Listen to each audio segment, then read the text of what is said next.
Welcome to VOD films. இன்னைக்கு நம்ம பார்க்க போற படத்துல ஒரு ஊர்ல ரவுடிகளோட தொல்லை ரொம்ப அதிகமாயிருது. அவங்கள அடக்க முடியாத அந்த நாட்டு அரசாங்கம் அந்த ஊரையே மொத்தமா முடிச்சிடலான்னு இடிச்சு மண்ணோட மண்ணாக்கிட்டாங்க. ஆனா அந்த ஊர் அழியறதுக்கு முன்னாடி அந்த ஊர்ல சாதாரணமா வாழ்ந்துட்டு இருந்த ஒரு பையன் எப்படி ஆயிரக்கணக்கான கோடிகளுக்கு ஓனரானா அப்படிங்கிற ஒரு பெரிய டான பத்தின கதையை தான் இன்னைக்கு பார்க்க போறோம். இது கதையல்ல, நிஜம். இன்னைக்கு நம்ம பார்க்க போற அந்த படத்துடைய பேரு சேசிங் த டிராகன். கதை நடக்கிறது 1974. ஒரு 4 பசங்க சின்ன கிராமத்துல இருந்து கிளம்பி அவங்க வாழ்க்கையை தேடி ஹாங்காங் கள்ள தோணியில வந்து இறங்குறாங்க. அதுல இந்த பையன் நம்ம படத்துடைய ஹீரோ. இவன் பேர் ஹோ. ஹாங்காங்க்கு இந்த மாதிரி பக்கத்து ஊர்ல இருந்து அகதிகள் மாதிரி ஓடி வர்ற எல்லாருக்குமே அடைக்கலம் கொடுக்குற ஒரே ஊரு கவுலூன் வால்டு சிட்டி. மாசம் 5 ரூபா வாடகைன்னு அங்க இருக்கிற ஒரு சின்ன ரூம்ல இந்த ஃப்ரெண்ட்ஸ் 4 பேரும் வாடகைக்கு தங்குறாங்க. ஆனா அந்த 5 ரூபா வாடகையை கொடுக்கறதுக்கே வழி இல்லாம ஓனர் அம்மாவா அப்பப்போ கெஞ்சி இந்தாதாரன் அந்தாதாரன்னு இழுத்துக்கிட்டு இருக்காங்க. அதை கேட்ட அவன் ஃப்ரெண்டோ, இல்ல மாப்பிள்ள வேலைக்கு போனா ஒரு நாளைக்கு 20 பைசா தான் சம்பளம் கிடைக்கும், ஆனா கேங்கு கூட சேர்ந்து சண்டை போட போனா தலைக்கு 3 ரூபா கிடைக்கும், என்ன சொல்ற அப்படின்னு கேட்டுக்கிட்டு இருக்க. அப்ப நம்ம ஹீரோவுடைய தம்பி பக்கத்துல உட்காந்து,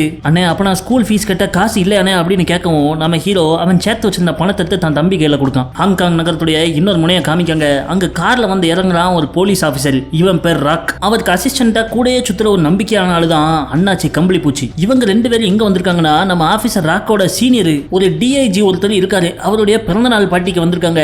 அதனால இவன் ஒரு சின்ன தங்க குமிழ பரிசா கொண்டு வந்திருக்கான். மேல பார்ட்டி நடக்கிற இடத்துல போய் அவருக்கு கிஃப்ட கொடுக்கலான்னு பார்த்தனா அங்க குடங்குடமா தங்க பொருட்களா குமிச்சு வச்சிருக்காங்க. இந்த ஊர் டிஐஜியா இருந்தாலே அவ்வளவு பவர். நம்ம கிஃப்ட் எல்லாம் அவர் எங்க பார்க்க போறாரு அப்படின்னு சொல்லிட்டு அங்க நின்று வேடிக்கை பார்த்துக்கிட்டு இருக்க. அப்போ ஒரு டேபிள்ல சில சீன போலீஸ்காரங்க சீட்டாடிக்கிட்டு இருக்க. அங்க ஒரு வெள்ளக்காரன் அவன் கூட்டத்தோட வரான். இந்த வெள்ளக்காரன் பேரு ஹண்டர். இவர் போலீஸ் டிபார்ட்மெண்ட்ல இன்ஸ்பெக்டர். வெள்ளக்காரங்களுக்கு இங்க என்ன ஜோலின்னு பார்த்தா 1970களில் சீனா பிரிட்டிஷோட கண்ட்ரோல்ல இருந்துச்சு. அதனால பிரிட்டிஷ் போலீஸ்காரங்க தான் அங்க உயர் பதவியில் இருந்தாங்க. அங்க அவங்க சொல்றதுதான் சட்டம், அவங்க கொடுக்கறதுதான் தண்டனை. அப்ப அந்த எஸ்ஐ ஹண்டர் திமிரா போய் அந்த போலீஸ்காரங்கிட்ட ஏதோ உலண்டை இழுக்க கைகளை பாய்ந்து சடார்னு ஹண்டர் பக்கத்துல இந்த பீர் பாட்டில கொண்டு 2 போலீஸ்கார மண்டையை பதம் பார்த்துறான். அதை பார்த்த நம்ம ஆபீசர் ராக்கு, இல்ல எங்க ஊர் கடமலையா கை நீட்டு அப்படின்னு சொல்லிட்டு சடார்னு ஹண்டர் கையை பிடிச்சு மடக்கி அவனை கீழே சாத்த.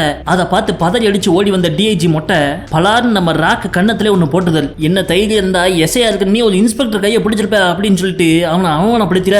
அண்ணாச்சி கம்பளி பூச்சியோ மன்னிச்சிருங்க மன்னிச்சிருங்கன்னு சொல்லி நம்ம ஆபீசர் ராக்க வெளியே கூட்டு போயிடுறாரு. அப்ப 2 போலீஸ்காரங்க ஓடியாந்து நம்ம ராக்கிட்ட, சார் கவுலூன் சிட்டி கேங்கும் கறிக்கடபாய் கேங்கும் சண்டை போடுறதுக்காக 50 பேரை கூட்டு வந்திருக்காங்க சார் அப்படின்னு சொல்ல, இது கவுலூன் சிட்டி கேங்கு அங்கிருந்து இங்க வராங்களா அப்படின்னு நம்ம ராக்க அரண்டுதல். கவுலூன் சிட்டில பெரிய டானான காதர்பாயும் ஊருக்குள்ள பெரிய டானான கறிக்கடை கரீம்பாயும் சும்மா 100 பேரை கூட்டு கையில ஆயுதங்களோட சண்டைக்கு வந்து நிக்காங்க. அப்போ அந்த கறிக்கடை கரீம்பாயோட அசிஸ்டன்ட் வில்லுங்கிறவன், தலைவரே இன்னைக்கு டிஐஜி பிறந்த நாள், இன்னைக்கு பார்த்து இந்த சண்டையை போடணுமா, தேவையில்லாத சீனா இருப்போது அப்படிங்க. ஆனா கரீம்பாயோ, அதுக்கெல்லாம் பயப்படவன் நான் கிடையாதுல, இன்னைக்கு காதை துப்பி எரியலனா பாரு அப்படின்னு சொல்லிட்டு விரைச்சுக்கிட்டு நிக்காரு. அப்ப நம்ம ஹோவும் அவனுடைய ஃப்ரெண்ட்ஸ் 4 பேரும் அங்க ஓடி வந்து கவுலூன் சிட்டி காதல் கேங்கோட சேர்ந்து நிக்காங்க. அங்க நின்னதுக்கு அப்புறம் தான் தெரியுது தப்பான கேங்ல நிக்காங்கன்னு. மாப்பிள நம்மள காசுக்கு கூப்பிட்டது இவங்க கிடையாது அவங்க அப்படின்னு சொல்லிட்டு இங்க இருந்து நைஸ் போல நிலவி கறிக்கடை கரீம்பாய் கேங்ல போய் சேர்ந்துடுறாங்க. இது எல்லாத்தையும் மேல இருந்து நம்ம ஆபீசர் ராக்கும் அண்ணாச்சி கம்பளி பூச்சியும் சோடாவை குடிச்சுக்கிட்டே பாத்துக்கிட்டு இருக்காங்க. கீழே வாய் வார்த்தைகள் எல்லாமே போயிட்டு இருக்க. சடார்னு ஒரு பாட்டில் வந்து டம்முன்னு நம்ம கரீம்பாய் மண்டையில செதறுது. அண்ணாச்சி கம்பளி அவர் கையை பார்க்காரு, கையில இந்த சோடா பாட்டில காணும். எவ்வளவு நாள் தான் பேசிட்டே கிடப்பாங்கன்னு நம்ம ஆபீசர் ராக்கு தான் தூக்கி அடிச்சார் போல இருக்கு. ஆனா அது தெரியாத கரீம்பாயோ, இல்ல எதிர் கேங்க தான் நம்மள அடிச்சு விட்டாங்க அப்படின்னு சொல்லிட்டு பொருளை தூக்கிட்டு ஓட 2 கேங்குக்கும் சண்டை வந்துருது. சும்மா மாறி மாறி அடிச்சுக்கிறாங்க.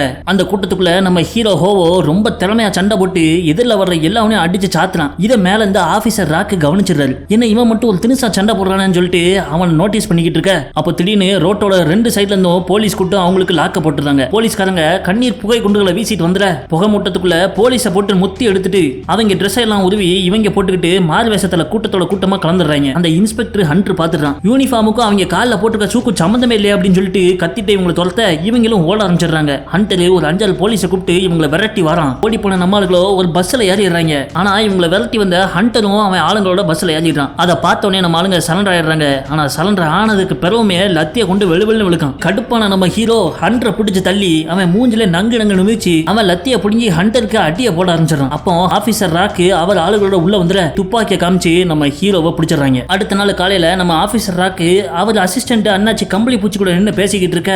இந்த ஊர்ல கேங்ஸ்டர்கள் எல்லா இடத்துலயும் ரூல் பண்றாங்க. மக்களை கொள்ளையடிச்சு இருக்கிற பணத்தெல்லாம் பிடிங்கிட்டு இருக்காங்க. ஆனா இவங்களை வழி நடத்த ஒரு ஆள் இருந்தா கேங்ஸ் ரவுடிகளுக்கு ஒரு ப்ராப்பரா ரூல் செட் பண்ணி அதை ஃபாலோ பண்ண வச்சா சுமார் ஒரு வருஷத்துக்கு 500 கோடி ரூபாய் சம்பாதிக்கலாம் அப்படிங்காரு. அதை கேட்டு அண்ணாச்சி மறந்து போயிடுறாரு. பிறகு அங்கிருந்து கிளம்பினவரு அவரோட ஸ்டேஷனுக்கு வராரு. நீங்க கரீம்பாய் கேங்க சேர்ந்தவங்களா இல்ல கவுலூன் சிட்டி காதல் கேங்க சேர்ந்தவங்களான்னு கேட்காரு. யாருமே கிடையாது சார், தலைக்கு 3 ரூபா போட்டு கொடுக்குன்னு சொன்னாங்க, அதனால நாங்க சண்டை போட வந்தோம் வந்துட்டோன்னு நம்ம ஹீரோ ஃப்ரெண்டு சொல்ல, அடா பாவீங்களா லைப்பை தொலைச்சிருப்பீங்களா அப்படின்னு சொல்லிட்டு, சரி ரைட்டு நான் உங்களை ரிலீஸ் பண்றேன் அப்படின்னு நம்ம ஏட்டையாட்ட இவங்ககிட்ட சைன் வாங்கிட்டு ரிலீஸ் பண்ணுங்க அப்படின்னு சொல்லிட்டு கிளம்புறாரு. ஆனா ஏட்டையாவோ சார் இல்ல, இந்த மாதிரி கைதிகளை பிடிச்சா குறைஞ்சது 8 மணி நேரம் செல்ல வச்சிருக்கணுங்கிறதா ரூல்ஸ். இப்ப 7 மணி நேரம் ஆயிருக்கு, 1 மணி நேரம் கழிச்சு நான் இவங்களை ரிலீஸ் பண்றேன் அப்படின்னு சொல்லிடுறாரு. சரி என்னவும் பண்ணுங்க அப்படின்னு ஏதோ ஒரு கொலைகேச குற்றவாளி விஷயமா அவர் இன்டர்வியூ எடுக்கிறதுக்கு பிரஸ் வந்திருக்கு. அவர் அந்த இன்டர்வியூ கொடுத்துக்கிட்டு இருக்க இந்த பக்கம் அடி வாங்கின இன்ஸ்பெக்டர் ஹண்டர் இவங்களை தேடி ஸ்டேஷனுக்கு வந்துடுறான். நேரம் நம்ம ஹீரோ இருக்கிற செல்லுக்குள்ள வந்து அவனை பிடிச்ச அடி வெளு வெளுன்னு வெளுக்க இந்த தகவல் நம்ம ஆபீசர் ராக்கு காதுக்கு போயிருது. உடனே அவரு இவங்களை காப்பாத்துறதுக்காக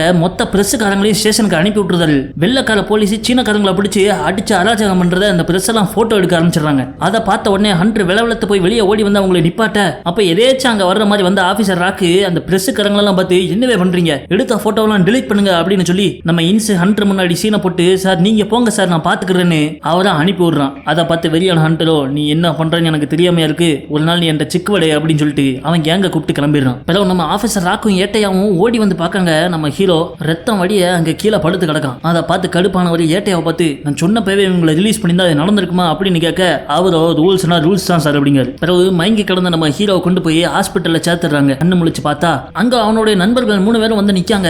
கூடவே நம்ம அண்ணாச்சி கம்பளி ஊச்சியும் வராரு. இல்ல ஆபீசர் ராக்கு உங்களை இந்த மாதிரி பிரச்சனைகளுக்கெல்லாம் இனிமே போக வேண்டாம்னு சொல்றாரு. இந்தாங்க ஆளுக்கு 500 ரூபா அப்படின்னு ஆளுக்கு 500 ரூபா கொடுத்துட்டு நம்ம ஹீரோவை பார்த்து, நீ சரியாயிட்டு வா, உனக்கு நான் வேலை போட்டு கொடுக்கேன், நல்லா காசு சம்பாதிக்கலாம் அப்படின்னு சொல்லிட்டு போறாரு. நம்ம ஹீரோ ஹாஸ்பிட்டல் விட்டு டிஸ்சார்ஜ் ஆன உடனே நம்ம பையில கடைக்கு போயிட்டு கோட் சூட்லாம் போட்டுக்கிட்டு ஏரியாக்குள்ள போய் திறப்ப கொடுக்காங்க. கடையில வேணுங்கிறத வாங்கி தின்னுட்டு அவங்களோட வீட்டுக்கு போறாங்க. அங்க போய் பார்த்தா அவங்க வீட்டு ஓனரை ஒரு ரவுடி பையன் பிடிச்சு அடிச்சுக்கிட்டு இருக்கான். அந்த வீட்டு ஓனருடைய பொண்ணை அங்கிருந்து தூக்கிட்டு போவான்னு நிக்கான். ஏழு யாருல நீ என்னன்னு கேட்டா, இவங்க அவனுக்கு 5000 ரூபாய் கடன் கொடுக்கணும் போல இருக்க, அதை இவங்க கொடுக்காதனால காசுக்கு பதிலாக அவன் பொண்ணை தூக்கிட்டு போல நிக்கான். அதை பார்த்து வெளியான நம்ம ஹீரோ சட்டுன்னு கழுத்தா மட்டையில ஒரு இலக்கு. உடனே நம்ம ஆளுகளாம் பிடிச்சி அவனால போட்டு வெளுக்க, என்ன விட்டுருங்க அப்படின்னு சொல்லிட்டு கெஞ்ச ஆரம்பிச்சிடறாங்க. சட்டுன்னு நம்ம பயிலுகிட்டு இந்த காசெல்லாம் சேர்த்து இதுல ஒரு 2000 ரூபாய் இருக்கு, மிச்சம் 3000 ரூபாய் நான் உனக்கு தந்துடுறேன், தேவையில்லாம பேசிட்டு இருந்தா வாயெல்லாம் உடச்சு விட்டுரும் அப்படின்னு சொல்லிட்டு அவங்கள அனுப்பி விட்டுருந்தாங்க. அடுத்த நாள் நம்ம டிஐஜி மொட்டையை காமிக்காங்க.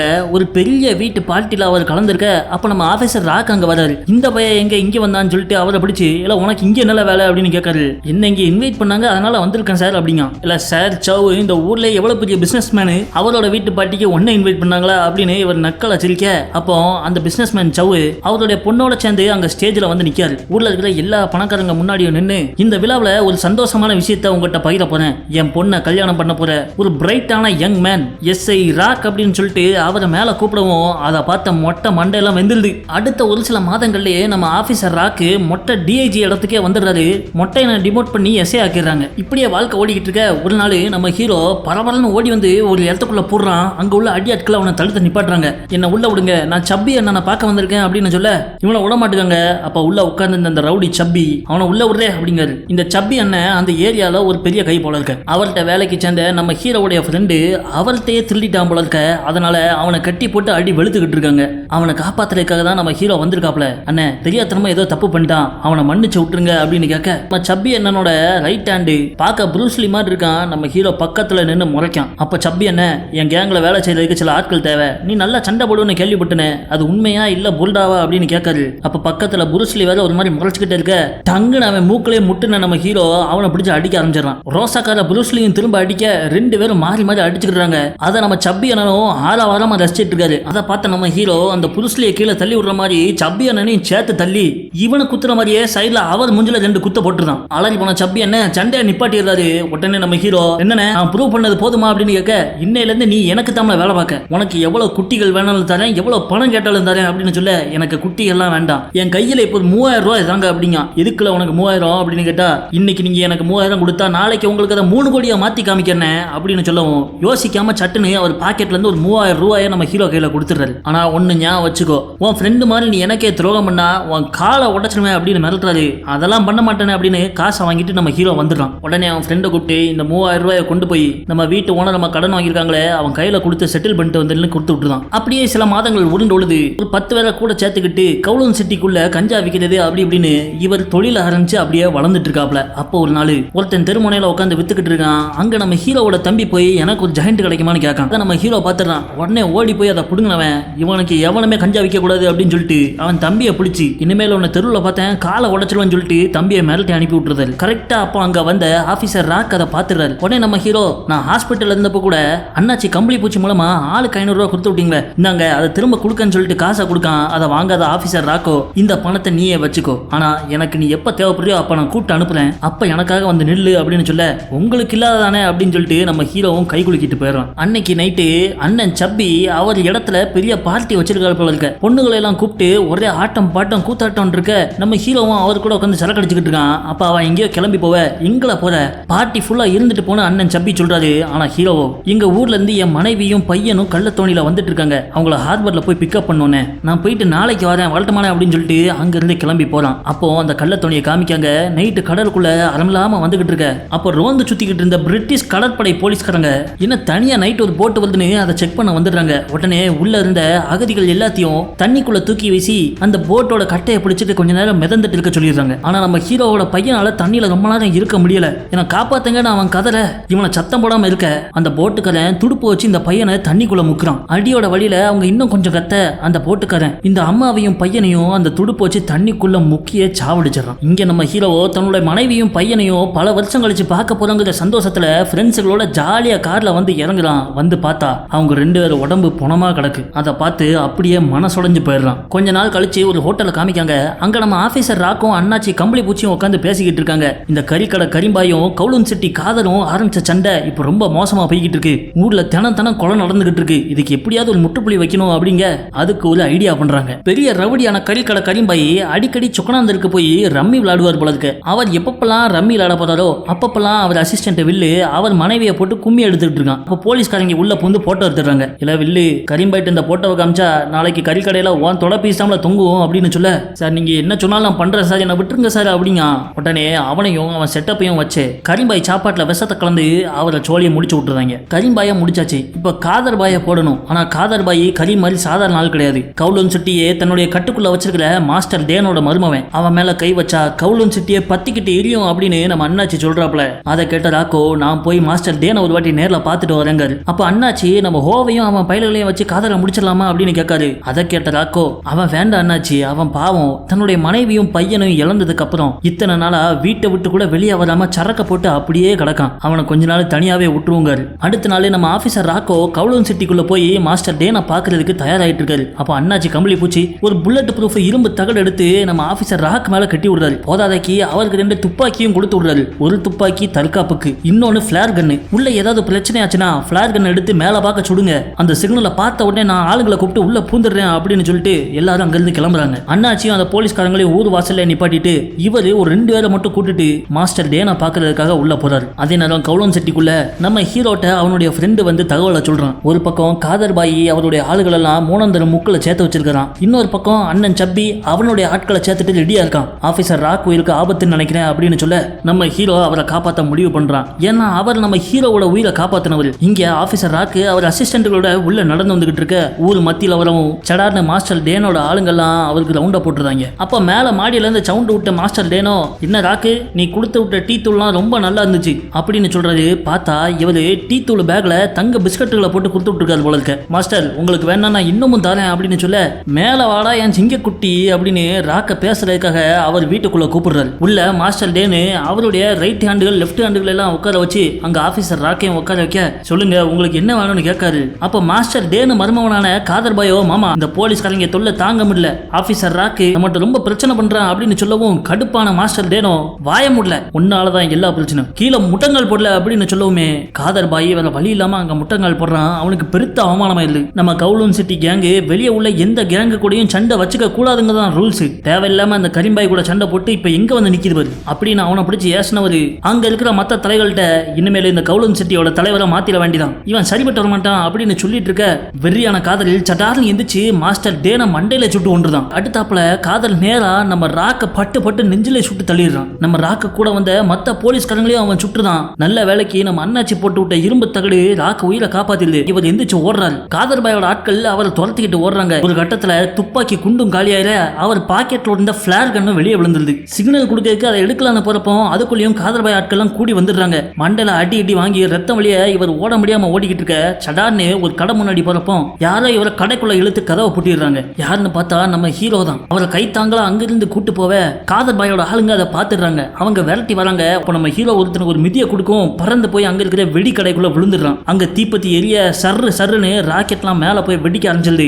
அதை பார்த்த ஊருக்கு வெளியே இருந்த நம்ம அண்ணாச்சி கம்பளி பூச்சி ராக்கண்ணன் தான் சிக்னல் கொடுத்துட்டாருன்னு சட்டுன்னு போலீஸ் டீமை கூப்பிட்டு உள்ள வந்துடுறாரு. அப்போ ஒரு கறிக்கடை கத்தி எடுத்துக்கிட்டு ஒத்தையால எல்லாவனையும் வெட்டி சாக்கிறான் நம்ம ஹீரோ. இப்ப சடார்னு சந்துக்குள்ள இருந்து பாஞ்சு வந்தவங்க ஹீரோ காலில் ஒரு வளையத்தை போட்டு கலக்கடன்னு அவரை இழுத்து கொண்டு போயிடுறாங்க. இப்போ அங்க அண்ணன் சப்பி வாரான். எனக்கு துரோகம் பண்ணா அவன் காலை உடச்சிருவேன்னு அன்னைக்கே சொன்னா இல்லையால, நான் ராக்க போடுறதுக்கு ஆளை தரத்தி வச்சிருக்கேன்னு தெரிஞ்சும் அதை மீறி அவனை நீ காப்பாத்திருக்க, இதை என்னால மன்னிக்க முடியாது அப்படின்ட்டு ஒரு செங்கல் எடுத்து நம்ம ஹீரோ காலில் நங்குன்னு அடிச்சு எலும்ப உடச்சு விட்டுருதான். அவர் அப்படியே போட்டுட்டு அங்க இருந்து ஓடிடுறாங்க. அப்ப அங்க வந்த காதர் பாயோ குத்துயிலும் குலையுமா கடந்த நம்ம ஆபீசர் ராக்க சுடப்பவ சடார்னு அங்க வந்த நம்ம அண்ணாச்சி கம்பளி டம்முன்னு ஒரு இலக்குல காதரை காத்தோட பறக்க விட்டுருதல். பிறகு அவங்க ஓடியாந்து அங்க கால் உடைஞ்சு கிடந்த நம்ம ஹீரோவை கொண்டு போய் ஹாஸ்பிட்டல்ல சேர்த்து காப்பாத்துறாங்க. கண்முழிச்சு பார்த்தா பக்கத்துல ஆபீசர் ராக்கு மண்டையில கட்ட போட்டு உட்காந்துருக்காரு.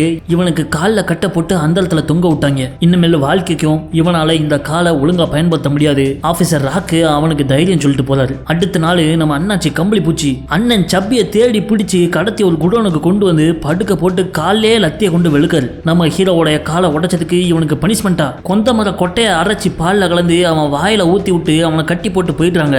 நைட்டு பூரா அவனுக்கு பேதி புடுங்கி எடுத்துருது. அப்படியே கொஞ்ச நாள் ஓடுது. நம்ம ஹீரோ அந்த ஹாஸ்பிட்டல்லே இருந்து ட்ரீட்மெண்ட் எடுத்து ஒரு கட்டத்தில் டிஸ்சார்ஜ் ஆகுறான். அவன் வெளியே வரவும் இப்ப கவுலூன் சிட்டில ரவுடின்னு சொல்லிக்கிறதுக்கு ஆளே இல்ல. காதர் பாயும் மாஸ்டர் டேனோ இருந்த இடத்துல இப்ப நம்ம ஹீரோ வந்துடுறான். பண்ற தொழில எவ்வளவு கிடைச்சாலும் அதுல பாதியை உங்களுக்கு கொடுக்கன்னு அவன் நம்ம ஆபீசர் ராக்கு சத்தியம் பண்றான். ஆபீசர் ராக்கோட உதவியால இவன் ஊருக்குள்ள அங்கங்க கான்டாக்ட பிடிச்சி கஞ்சா பிராத்தல் சீட்டாட்ட விடுதின்னு இவனோட பிசினஸ் பெருகிட்டே போகுது. ரெண்டு பேரும் கூட்டு போட்டு கொல்ல காசு சம்பாதிக்காங்க. அப்போ ஒரு நாள் அண்ணன் ராக்கு நம்ம ஹீரோவை சந்திச்சு பேசிட்டு இருக்கப்போ நம்ம பிசினஸ் இதே வேவ்லென்த்ல கொண்டு போயிட்டு இருந்தா ரெண்டு பேருக்கும் நல்ல லாபம். அப்படி ஏதாவது பிரச்சனை வந்துச்சுன்னா நீ என்ன கூட சுட்டு கொள்ளலாம். ஆனா எக்காரணத்தை கொண்டு அந்த பிரிட்டிஷ்காரங்க போலீஸ் மேல மட்டும் கை வச்சிருந்த அது நம்ம ரெண்டு பேருக்குமே ஆபத்தா முடிஞ்சிருங்காரு. அப்போ ஒரு நாள் அந்த ஊர்ல குதிரை பந்தயம் நடக்கு. அதுல அந்த பழைய டிஐஜி மொட்டை பிரிட்டிஷ் இன்ஸ்பெக்டர் ஹண்டர் எல்லாரும் ஒரு குதிரை மேல பந்தயம் போட்டு அங்க நின்று பார்த்துட்டு இருக்காங்க. அப்ப நம்ம ஹீரோ அங்க வரவும் நீ எல்லாம் இங்க எதுக்குலாம் வர அப்படின்னு கேட்க, இந்த பந்தயத்துல என் நண்பருடைய குதிரை ஒன்று ஓடுது, அதை வேடிக்கை பார்க்க வந்தேன் அப்படிங்காரு. அதை பார்த்து அவங்க கிண்டல் அடிக்காங்க. ஆனா போட்டியோட முடிவுல பார்த்தா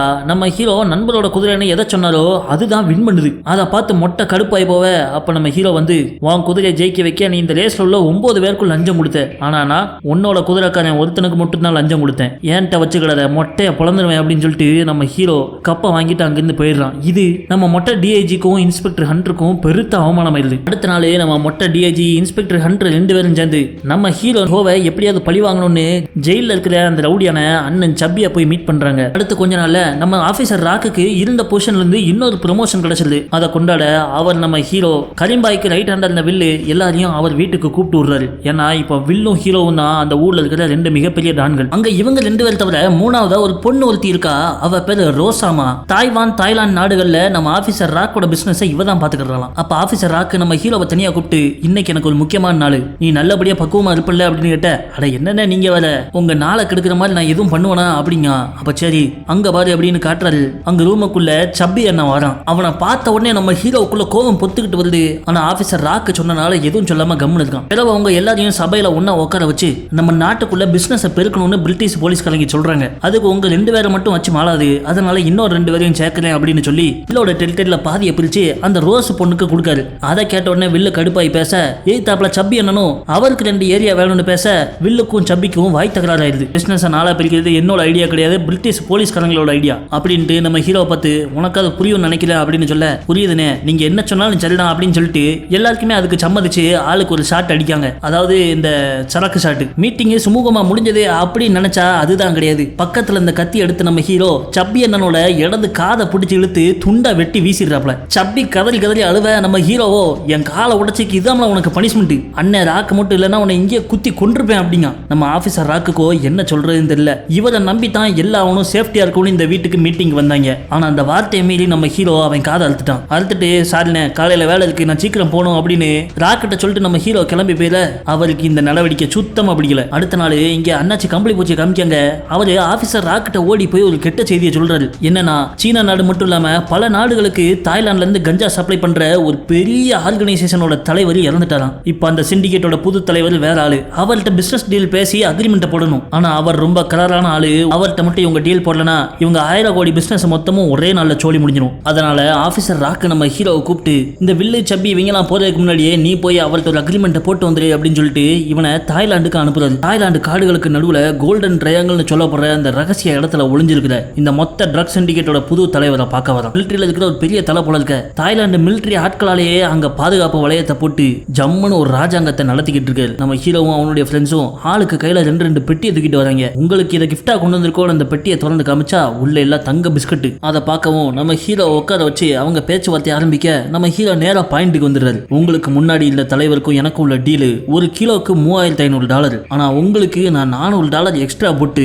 $3900 தரேன். என்ன டீலா அப்படின்னு கேட்க அதை கேட்டு சிரிச்ச அந்த ஜெனரலோ இன்னொருத்தன் ஏற்கனவே ஒரு கிலோக்கு $6000 தரேன்னு சொல்லியிருக்கான். 3900 கொண்டு போய் எதுல திணிக்க அப்படின்னு கேட்கவும் $6000 வாங்கி அதை விற்கவே முடியாது. மார்க்கெட் நிலவரத்தை பத்தி எனக்கு நல்லா தெரியும். அவனை நம்பி ஏமாந்துடாதீங்க அப்படிங்க. ஆனா அந்த ஜெனரலோ எனக்கு எவன் அதிகமா கொடுக்கானோ அவனுக்கு தான் என்னால கொடுக்க முடியும் அப்படின்னு சொல்லி அங்க பாரு அவன் டெபாசிட்டே கொடுத்து விட்டான் அப்படிங்கவும் திரும்பி பார்த்தா அங்க ரோஸ் கையில ஒரு பெட்டியோட வரா. ஆக வில்லு தான் வேலையை பார்த்து விட்டான் அப்படின்னு இவங்களுக்கு தெரியுது. ஆனா ரோஸ் கொண்டு வந்த பெட்டியை முன்னாடி வச்சு திறந்தா அதுக்குள்ள வில்லோட தலை இருக்கு. அதை பார்த்த சிண்டிகேட் தலைவரே ஒரு செகண்ட் அலறித்தான் போயிட்டாரு. இவன் ஒரு பெரிய ஏமாத்துக்காரந்தால இவன்ட் எல்லாம் பிசினஸ் வச்சு நீங்க என்னைக்கு வாழ்றது, ஒழுங்கா நான் சொல்ற ரேட்டுக்கு கொடுங்க அப்படின்னு சொல்லிட்டு நம்ம ஹீரோ கை கொடுக்க கடுப்பான சிண்டிகேட் தலை நம்ம ஹீரோவை பிடிச்சி பெஞ்சோட பெஞ்சை சாத்தி தலையில துப்பாக்கி வச்சு என் இடத்துல வந்து ஏன்டே விளையாட்டு கட்டுறியால அப்படிங்கும். அப்போ அவருக்கு ஒரு ஃபோன் கால் வருது. பார்த்தா அவரோட வீட்டுல இருந்து அட்டன் பண்ணா அவருடைய சின்ன பாப்பா 2 அங்கிள் என்ன விளையாடுறதுக்கு வீகாலாண்டு கூட்டு வந்திருக்காங்கப்பா அப்படிங்க. அதை கேட்கவும் ஹொட்டகிட்டெல்லாம் கலங்கிடுது. பில்லா 2 தலை ஸ்டைல ஃபேமிலியை வச்சு காய நடத்திட்டாப்ல நம்ம ஹீரோ. வேற வழி இல்லாம நம்ம ஹீரோ சொன்ன ரேட்டுக்கே அக்ரிமெண்ட்டை போட்டு பாதுகாப்பா நம்ம ஆளுக்களை அனுப்பி விட்டுருது. இந்த பக்கம் ஹாங்காங்க காமிக்காங்க. நம்ம ஹீரோவுடைய தம்பி அங்க ஒரு பப்புக்குள்ள போய் கஞ்சா விற்கிறவன்ட்ட எனக்கு ஏதாவது ஒரு ஜாயிண்ட் தாயான்னு கெஞ்சிக்கிட்டு இருக்கான். தூர போல அப்படின்னு சொல்லிட்டு அவன் அடிச்சு பத்தி விட்டுற அதே பப்புக்குள்ள தான் இன்ஸ்பெக்டர் ஹண்டரும் அந்த அண்ணன் சப்பியும் உட்காந்துருக்காங்க. நம்ம ஹீரோவுடைய தம்பியை பார்த்த உடனே உனக்கு ஜாயிண்ட் தானே வேணும் ஏன்டவா அப்படின்னு சொல்லிட்டு அங்க கூப்பிட்டு ஹண்டரு அவனை பிடிச்ச அடின்னு அடிச்சதுல நம்ம தம்பி கோமா ஸ்டேஜுக்கு போயிடறான். தாய்லாந்து ட்ரிப் முடிச்சுட்டு வீட்டுக்கு வந்து பார்த்த நம்ம ஹீரோக்கு பேரதிர்ச்சி. அவருடைய உயிருக்குயிலான தம்பி ஹாஸ்பிட்டல்ல கோமால கடக்கிறத பார்த்து மதம் பிடிச்சிருது. அந்த ஹண்டர் நான் கொல்லாம விட மாட்டேன் அப்படின்னு சொல்லிட்டு அங்கிருந்து கிளம்ப அப்ப அங்க வந்து ஆபீசர் ராக்கோ எல்லாம் ஒரு பிரிட்டிஷ் போலீஸ்காரன் அவசரப்பட்டு அவன் மேல கை வச்சிடாத நம்ம 2 பேருக்கு பேர் ஆபத்தை முடிஞ்சிடும் அப்படிங்க. அதை கேட்ட ஹீரோவோ என் தம்பி அங்க கைகால் விளங்காம கோமால கிடக்கான். ஹண்டராவது புண்டராவது ராக்கண்ணே உங்க மேல எனக்கு நல்ல மதிப்பு உண்டு. ஆனா இந்த விஷயத்துல நீங்க ஊடையில வந்தீங்கன்னா நீங்க எனக்கு உதவி பண்ண அண்ணனு கூட பார்க்க மாட்டேன். சங்கு அழுத்து போட்டு போயிட்டே இருப்பேன் அப்படின்னு சொல்லிட்டு ஆபீசர் ராக்கே தட்டி விட்டு நம்ம ஹீரோ போவ அப்ப அவன் தம்பி ரத்த வாந்தி எடுக்கிறான்னு உள்ள இருந்து ஒரு நர்ஸ் ஓடி வந்து சொல்றாங்க. ஹீரோ அலறி அடிச்சு உள்ள ஓடுறான். அப்ப அண்ணாச்சி கம்பளி பூச்சி ஆபீசர் ராக்ட நீங்க எதுக்கு பயந்துட்டு இருந்தீங்களோ அது இப்ப நடக்க போகுது அப்படிங்காரு. அப்ப பின்னாடி நியூஸ்ல ஏதோ தலைப்பு செய்தி வர ஓடிக்கிட்டு இருக்கு. என்னன்னு பார்த்தா ஹாங்காங்ல உள்ள லஞ்சா வாங்குற ஊழல் போலீஸ்காரங்களை எல்லாம் விசாரணை பண்றதுக்குன்னு ஐசிஐசின்னு ஒரு புது டிபார்ட்மெண்ட் ஒன்று நிறுவி இருக்காங்களாம். வழக்கம் போல எப்பவும் வைக்கிற மாதிரி ஒரு இன்வெஸ்டிகேஷன் வச்சு காசு வாங்கிட்டு போயிடுவாங்கன்னு பார்த்தா இவங்க தீவிரமா வேலை பார்க்காங்க. பிரிட்டிஷ் போலீஸ்காரங்களே விசாரணை பண்ணி கைது பண்ண ஆரம்பிச்சிடுறாங்க. இன்னைக்கு சாயங்காலம் நம்ம இன்ஸ்பெக்டர் ஹண்ட்ரோ அவன் வீட்டை விட்டு வெளியே வந்து கார்ல ஏற வரான். அப்ப எதாச்சும் அவன் கார் சாவி கீழே விழுந்து எடுக்கலான்னு குனிஞ்சா அங்க கார் டம்னு வெடிச்சு சதறுது. அன்னைக்கு நைட்டு ஆபீசர் ராக்கு நம்ம ஹீரோவை அவர் வீட்டுக்கு கூப்பிட்டு விடுறாரு. அவரு நாளைக்கு ஊரை விட்டு போறதாவும் நம்ம ஹீரோவையும் அவர் கூட வர சொல்லி சொல்றாப்ல. ஹண்ட்ரை போடாம என்னால எங்கேயும் நவள முடியாது. உங்க உதவி எனக்கு தேவையில்லை. என் வழியை நானே பாத்துக்கிறேங்க. ஆபீசர் ராக்கோ ஒரு அண்ணனா நான் உனக்கு சொல்றேன் அப்படிங்கும். கடுப்பான ஹீரோ சட்டுன்னு துப்பாக்கி நீட்டிடுறான். இல்ல என்ன அப்படின்னு கேட்டா நீ உண்மையாவே என்ன தம்பியா பார்த்திருந்தனா என்ன கண்காணிக்கிறதுக்கு ஒரு ஸ்பை ஒன்னு வச்சிருக்க மாட்டேன் அப்படிங்காப்ல. அதாவது நம்ம ஆபீசர் ராக்கு ரோஸை நம்ம ஹீரோவுக்கு ஸ்பையா வச்சிருந்திருக்காரு. ஆனா அவருக்கு தெரியாத விஷயம் என்னடானா நம்ம ரோஸே ஹீரோவோட ஆளுதான். சின்ன வயசுலேயே தாய் தாப்பனை இழந்தவள நம்ம ஹீரோ தான் எடுத்து வளர்த்து ஆளாக்கி இறுதியா அவருக்கு உதவி தேவைப்படுதுங்கிறனால ஆபீசர் ராக்கோட டீம்ல சைலண்டா சேல் சொல்லி அனுப்பி விட்டுருக்காரு. இந்த விஷயம் தெரியவும் மரண கடுப்பான ஆபீசர் ராக்கோ இனிமேல் என் முகத்திலே முடிக்காதன்னு சொல்லிட்டு அங்கிருந்து கிளம்பி போயிடுறாரு. அடுத்த நாள் காலையில ஆபீசர் ராக்கு தன்னோட ஃபேமிலியோட கார்ல ஏறி கிளம்ப போறாரு. அப்ப அண்ணாச்சி கம்பளி பூச்சி அங்க வந்து இன்னைக்கு நைட்டு ஹண்டரை போடுறதுக்கு நம்ம ஹீரோ ஆளை ரெடி பண்ணிட்டான் அப்படிங்கிற விஷயத்த சொல்ல அதை எப்படியாவது தடுக்கணும்னு யோசிச்ச நம்ம ஆபீசர் ராக்கு கார்க்குள்ள இருந்து ஒரு ஃபைல் எடுத்து நம்ம அண்ணாச்சி கையில கொடுக்காரு. இதுல ஹண்டரை பத்தின எல்லா ஊழல் விவரங்களும் இருக்கு. இதை உடனே ஐசிஐசி டிபார்ட்மெண்ட்டை ஒரு ஆளை வச்சு கொடுங்க அப்படின்னு சொல்லிட்டு கிளம்ப அண்ணாச்சியோ வேற எதுவும் பண்ணணுமான்னு கேட்க இவ்வளவு நம்பிக்கையான தங்கமா இருக்காருன்னு சொல்லிட்டு அவரை தட்டி விட்டு கிளம்பிடுறான். இங்க நம்ம ஹீரோவோ அவனுடைய குடும்பத்தை நைட்டோட நைட்டா போட்ல வேற ஊருக்கு அனுப்பி விட்டுருந்தான். அங்க சார்வாலு ஹண்டரோ பார்ல தண்ணியை போட்டு ஜாலியா ஃப்ரெண்ட்ஸோட வெளியே வந்து கார்ல ஏறி உட்கார அப்போ 2 சைட்ல இருந்து வண்டி வந்து அவங்க காரை பிடிச்சிக்கிட ஒரு ஜேசிபி வந்து காரை அடிச்சு தூக்குது. டிரைவர் சீட்ல பார்த்தா நம்ம ஹீரோ ஜேசிபில காரை தூக்கின மணியே நேரா போய் ஒரு பில்டிங்கை உடச்சி காரை உள்ள போட்டு வெளியே இறங்கி வந்த நம்ம ஹீரோ துப்பாக்கி எடுத்து ஹண்டரை சுட போறான். அப்போ சட்டுன்னு நம்ம ஹீரோ இருக்கிற இடத்துக்கு புல்லட் பாயுது. என்னன்னு பார்த்தா மொட்டை டிஐஜி போலீஸ் போர்ஸை கூப்பிட்டு அங்க வந்துடுறான். இதை பார்த்த உடனே நம்ம ஹீரோ துப்பாக்கியில சுட்டுட்டு அங்கிருந்து எஸ்ஸாவை பார்க்க நம்ம ரோஸும் இவருக்கு சப்போர்ட்டா போலீஸ் எதிர்த்து சுடுறா. அப்ப சடார்னு ஒரு சந்துக்குள்ள இருந்து வந்த ஒரு பெரிய வண்டி இவங்க காரை அடிச்சு கவுத்துருது. பார்த்தா அந்த வண்டி டிரைவர் அண்ணன் சப்பி. நம்ம ஹீரோ ஹண்டருக்கு ஸ்கெட்ச் போட பார்த்தாரு. ஆனா இவங்க எல்லாம் சேர்ந்து நம்ம ஹீரோக்கு ஸ்கெட்சா போட்டாங்க. வண்டி கவுந்து விழுந்துடவும் பின்னாடி வந்த இன்னொரு வண்டியில நம்ம ரோஸ் இறங்கி துப்பாக்கியால சுட்டுட்டே ஓடி வர. போறா. ஆனா போலீஸ் அவளை நாய சொல்ற மாதிரி ரோட்டிலே சுட்டு கொன்றுதாங்க. இறுதியா மிஞ்சிருக்கிறது நம்ம ஹீரோவும் அவனுடைய நெருங்கிய நண்பன் மட்டும் தான். இவங்க 2 பேரும் கவுலன் சுட்டிக்குள்ள ஓடி வந்துடுறாங்க. நம்ம ஹீரோட வீட்டுக்கு போய் இருக்கிற பணங்காசெல்லாம் லாக்கர்ல இருந்து எடுத்துட்டு அங்கிருந்து தப்பிக்கலான்னு பார்க்காங்க. அப்ப நம்ம ஹீரோவோ அவர் ஃப்ரெண்டுகிட்ட நீ தப்பிச்சு போயிரு, நான் அந்த ஹண்டரை முடிக்காம வர மாட்டேங்க இல்ல மாப்பிள்ள சொன்னா கேளுன்னு சொல்லவும் நம்ம ஹீரோ கோவப்பட்டு அவனை கத்த அவனும் நம்ம ஹீரோ சொல்லு மாறாம அங்கிருந்து கிளம்பி போயிடுறான். இறுதியா கையில ஒரு ஷார்ட் கன் எடுத்துக்கிட்டு இப்போ வாங்கல அப்படின்னு வெளியே வந்த நம்ம ஹீரோ எதிரில் வர வேணாம் சுட்டு மலத்துறாரு. அப்ப அண்ணன் சப்பி தெரியாத நம்ம டிக்கே தூக்கிட்டு வந்துட்டாரு. தப்பிச்சு ஓடுறப்போ மாடியில இருந்து தவறி கீழே விழுந்து அண்ணன் சப்பி மண்டை பப்பி ஆயிடுது. ஆனா ஹண்டல் டிஐஜி எல்லாருமே ஆளுங்களோட கையில துப்பாக்கியும் கையுமா நம்ம ஹீரோவை தேடிக்கிட்டு இருக்க. அப்ப கவுலன் செட்டி வாசலுக்கு நம்ம ஏட்டையா அவருடைய போலீஸ் டீமோட அங்க வாராரு. யாரும் உள்ள போக முடியாதுன்னு தடுக்காங்க.